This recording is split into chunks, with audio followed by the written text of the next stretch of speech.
Payroll Infotypes and Wage Types, SAP Session and CATS Timesheet. SAP R3 allows one to open at a time 6 sessions. Using transaction code PA30, a new SAP session can be started and the ongoing SAP session can be ended using transaction code PE04.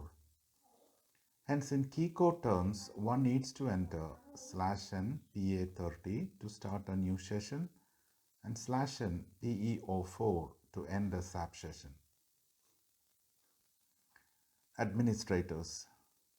In standard assessment procedure, HR, there exists the following types of administrators, namely payroll administrator, master data administrator, and time recording administrator.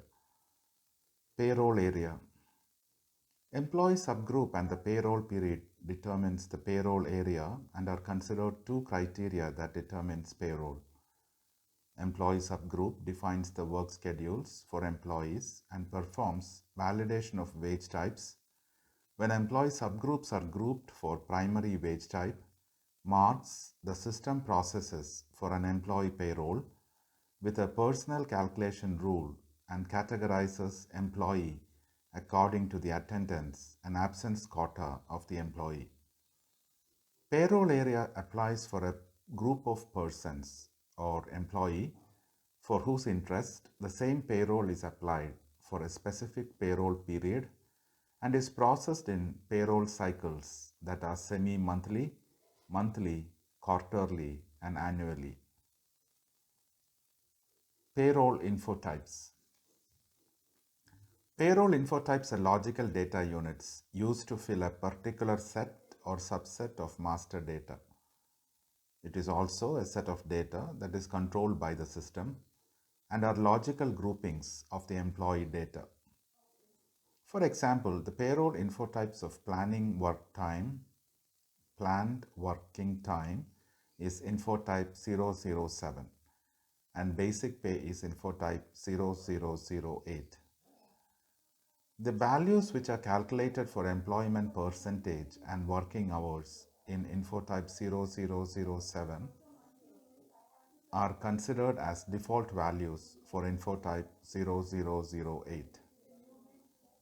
Info group, on the other hand, is defined as the table of infotypes and are used to define a set of sequential infotypes used for performing a payroll action. Assigning employees in enterprise structure. The organizational key is primarily used for assigning employees to organizations or client defined in the enterprise structure. It is made up of company code, personal area, and personal sub-area of the enterprise structure, which is a combination of centralized and decentralized tasks. The controlling area can be assigned to various company codes, and sharing and maintenance of data can happen across all the company codes. A standard pay increase is a must for the employee whose basic salary is worked out on the basis of a particular pay assignment.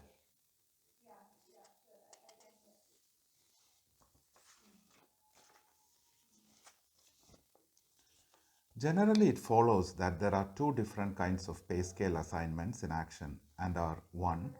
Simple pay increase and 2. Extended pay increase.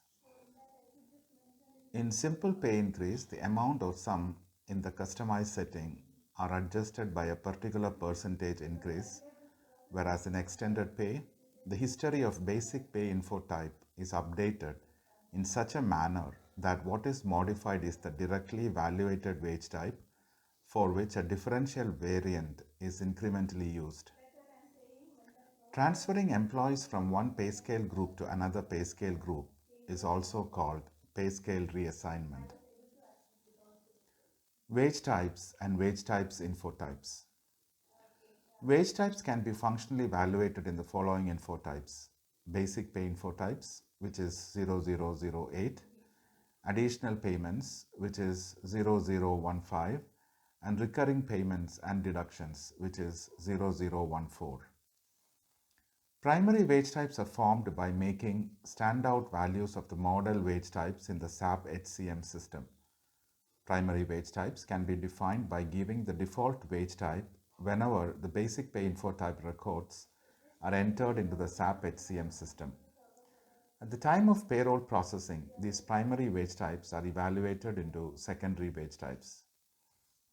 Employee subgroup grouping and the personnel subarea grouping are the two basic elements on which input acceptance of a wage type is based. Employee subgroup grouping are used to combine employee subgroups for collective agreement provisions governed by valid and statutory industrial legislations. Personnel subarea grouping for primary wage types take primary wage types that is made applicable to personnel subarea and groups them together. In the wage type characteristic is where a wage type valuations are kept or defined. Indirect evaluations is used by virtually all of the indirect evaluation module or PRZNT.